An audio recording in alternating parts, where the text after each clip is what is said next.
আজকে আমরা যে বইটি নিয়ে আলোচনা করব সেটি ভারতীয় সভ্যতা নিয়ে বেশ বিতর্কিত কিছু ধারণা তুলে ধরেছে।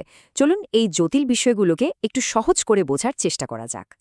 বইটির নাম snake's in the Ganga, breaking India 2.0। এটা 2022 সালে প্রকাশিত।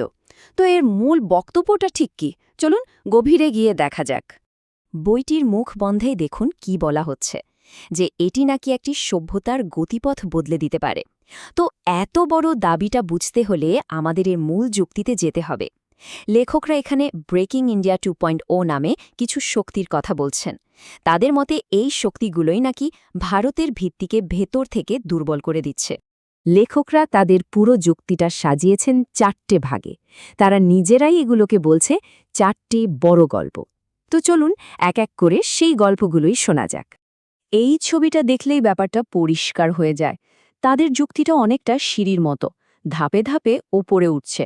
শুরুটা হচ্ছে একটা পশ্চিমা তত্ত্ব থেকে, আর শেষ হচ্ছে ভারতে সেটার কি প্রভাব পড়ছে সেই আলোচনা দিয়ে। তো প্রথম গল্পটা হলো একটা আমেরিকান সামাজিক তত্ত্বের উৎস খোঁজা।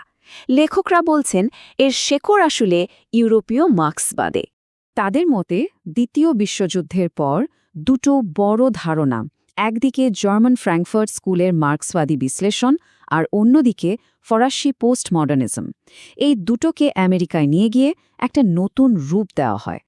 আর এই আমেরিকানাইজেশনের ফলেই জন্ম হয় ক্রিটিক্যাল রেস থিওরি বা সিআরটির। বইটির দাবি কিন্তু এটাই যে সিআরটি হল এমন একটা তত্ত্ব যা মনে করে পশ্চিমা সমাজের একেবারে ভেতরেই বর্ণবাদ লুকিয়ে আছে, প্রায় সময় অচেতনভাবেই।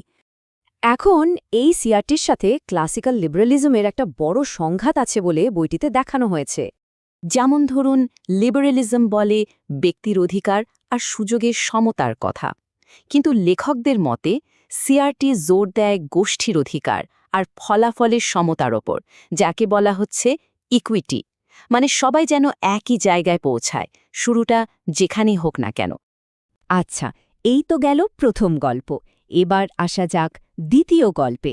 লেখকদের মতে এই পশ্চিমা তত্ত্বটিকেই এবার ভারতের প্রেক্ষাপটে নিয়ে আসা হচ্ছে। একেই তারা বলছেন এক ধরনের ভারতীয়করণ। তো এ ভারতীয়করণটা হচ্ছে কিভাবে? বইটির মূল দাবি হল আমেরিকার রেস বা জাতিগত ধারণার সাথে ভারতের কাস্ট বা বর্ণপ্রথাকে সরাসরি এক করে ফেলা হচ্ছে। মানে বর্ণকেই জাতি হিসেবে দেখা হচ্ছে। আর এই সমীকরণকে লেখকরা নাম দিয়েছেন ক্রিটিক্যাল কাস্ট থিওরি। বইটিতে এই ধারণাটা ছড়িয়ে দেওয়ার জন্য কয়েকজন তাত্ত্বিক আর তাদের কাজকে বিশেষভাবে চিহ্নিত করা হয়েছে। যেমন কেউ হয়তো বলছেন বর্ণই সব বর্ণবাদের উৎস, আবার কেউ আফ্রো-দলিত সংহতি গড়ে তোলার কথা বলছেন। লেখকরা এসব উদ্যোগকেই তাদের তত্ত্বের প্রমাণ হিসাবে দেখাচ্ছেন। লেখকদের মতে এর ফলাফলটা কিন্তু বেশ গুরুতর।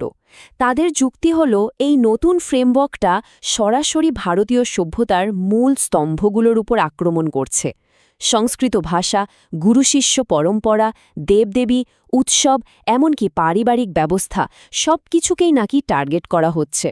এর চূড়ান্ত লক্ষ্য তাদের মতে হল ভারতীয় সভ্যতার ভিত্তিকেই ভেঙে ফেলা। তো প্রশ্নটা হলো, এই সব চিন্তাভাবনা, এই তত্ত্ব, এগুলো আসছে কোথা থেকে? এখানেই বইয়ের তৃতীয় গল্পটা শুরু হচ্ছে, আর তার কেন্দ্রে রয়েছে হার্ভার্ড বিশ্ববিদ্যালয়।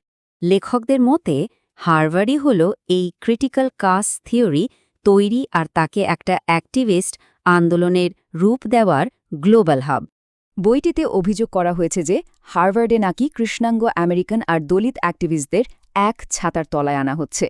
সেখানে রিসার্চ হচ্ছে, ডেটাবেস তৈরি হচ্ছে, এমনকি আর্টিফিশিয়াল ইন্টেলিজেন্সেও ভারতবিরোধী বায়াস তৈরি করার চেষ্টা চলছে। সবচেয়ে বড় কথা, ভারতের আগামী দিনের এলিটদের সেখানে প্রশিক্ষণ দিয়ে ভারতীয় শিল্প, সরকার এবং মিডিয়ার উপর প্রভাব খাটানোর চেষ্টা করা হচ্ছে। এই কারণেই বইটিতে একটা বেশ জোরালো মন্তব্য করা হয়েছে। বলা হচ্ছে, ভারতীয়রা হয়তো ভাবে যে ভারত বিশ্বগুরু, কিন্তু বাস্তবে হার্ভার্ডই হল বিশ্বগুরু। এটা একটা বেশ বড়সড় অভিযোগ, তাই না? এবার আমরা চলে এসেছি বইয়ের চতুর্থ এবং শেষ গল্পে। এখানে আলোচনা করা হয়েছে এই সব তথ্যের আসল, মানে বাস্তব দুনিয়ায় কি প্রভাব পড়ছে।